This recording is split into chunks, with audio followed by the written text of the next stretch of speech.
Hamas has handed American-Israeli hostage Keith Siegel, 65, over to the Red Cross, the third hostage to be released Saturday as part of a ceasefire deal with Israel. Siegel walked onto a stage set up by the sea in Gaza City before militants handed him over to waiting Red Cross officials. According to Associated Press earlier, the militants released Yarden Bibas, 35, and French-Israeli Ofer Calderon, 54, to the Red Cross in similar scenes in the town of Khan Yunis in the southern Gaza Strip. All three had been abducted during the Hamas-led attack on Israel on October 7, 2023, that sparked the war. Meanwhile, Palestinian authorities say Israel has agreed to release dozens of prisoners in the fourth round of exchanges during the Gaza ceasefire deal. The 6-week Phase 1 truce calls for the release of 33 hostages and nearly 2,000 prisoners, as well as the return of Palestinians to northern Gaza and an increase in humanitarian aid to the devastated territory.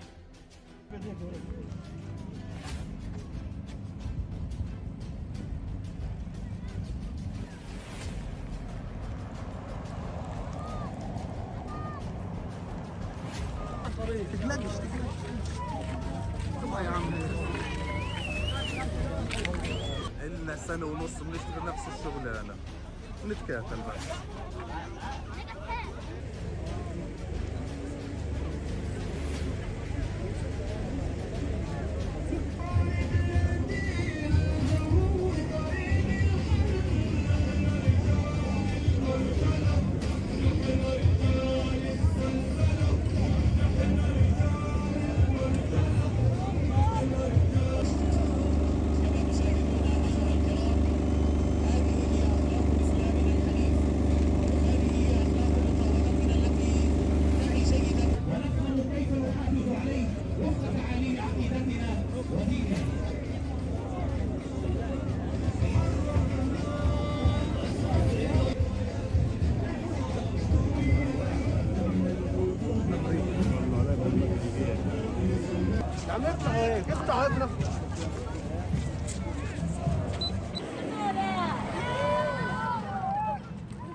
Ukrainian soldiers, family and mourners gathered in Kiev on Thursday to pay tribute to a Polish volunteer soldier killed fighting against Russian forces. According to Associated Press, an open casket, outdoor service was held in Kiev's Independence Square for Filip Antosiak, a 19-year-old member of the 25th Separate Airborne Brigade of the Armed Forces of Ukraine, who was killed near Myrnohrad, Pokrovsky district on January 19. Fellow soldiers carried the coffin to St. Michael's Golden Domed Monastery in Kiev for the funeral, attended by dozens of family, friends, and soldiers who came to say their last goodbyes. Filip Antosiak's mother, Angelika Kuza, said she was so proud of her son. He always wanted to be a soldier and he came here to help people, she said. Marcin Antosiak, father of Filip Antosiak, said he loved his fellow soldiers and the capital of Ukraine, Kiev. When we ask him, "Do you want to come home for a visit?" he say, "Always, no, I don't have time, I have to stay here because they need me," he said. Another fellow soldier, Olga, praised Antosiak, calling him a good person. Another 4 people were killed and 9 were injured, including a child, following a Russian strike on Wednesday night which hit a residential building in Ukraine's Sumy region, officials said.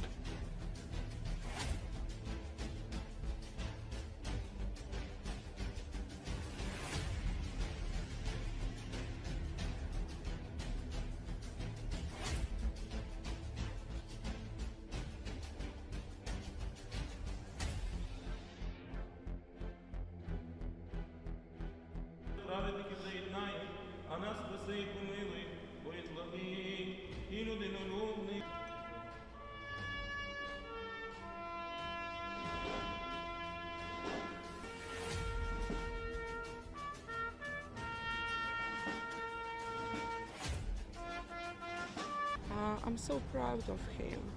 We're so proud, very proud. He was so helpful for people, and we think he did a lot. And don't know, I have so many words, but at the moment it's so difficult for me to say something. Like, he always wanted to be a soldier, and he came here to help people.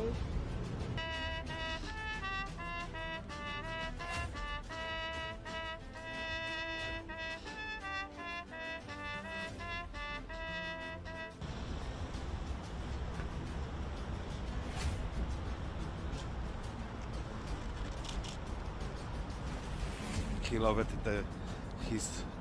his team. Always he say for us the people is very, very nice. He loved the captain. He loved the Capitan. When we ask him, "Do you want to come to home for visit?" He say always, "No, I not have time. I have to stay here because they need me."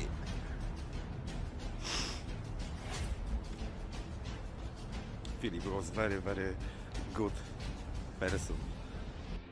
Завдяки воїнам, хто нам допомагає в нашій Україні. Він з нами небагато провів часу, 3 або 4 місяці, іменно зі мною. То я за нього нічого поганого геть не можу сказати. Він був дуже гарна людина, дитина і чоловік.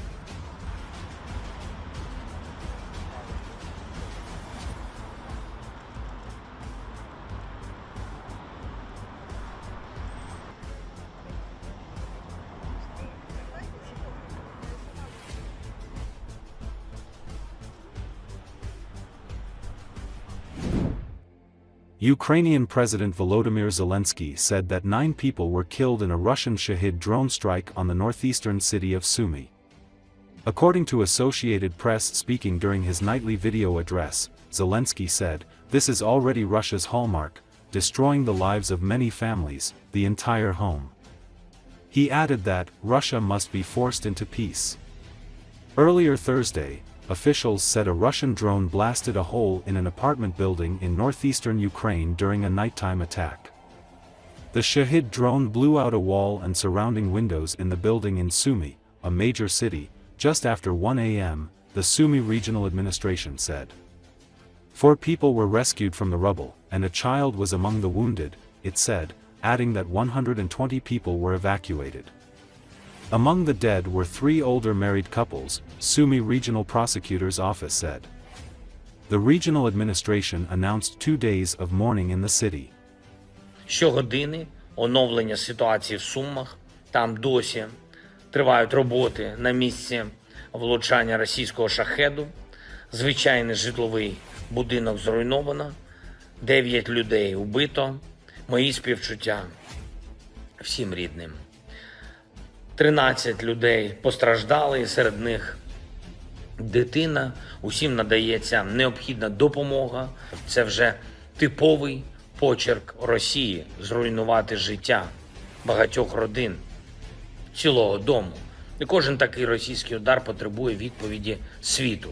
Терор не можна залишити безкарним. Найбільш ефективно підтримувати наших людей, нашу державу.